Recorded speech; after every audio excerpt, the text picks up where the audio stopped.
യേശുവിനെ കാണുവാനായി കാട്ടത്തിമേലെ മറഞ്ഞിരുന്നൊരു സഹായിതൻ പേർ വിളിച്ചു കർത്താവ്.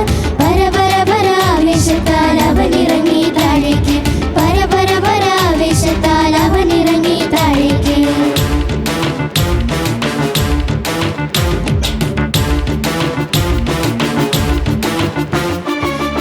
നോക്ക് ദാ നടക്കണ പാപിയുടെ കൂടെ, നാട്ടാരെല്ലാം പിറുപിറുത്തിട്ടും കൂടെ നടന്നേശു.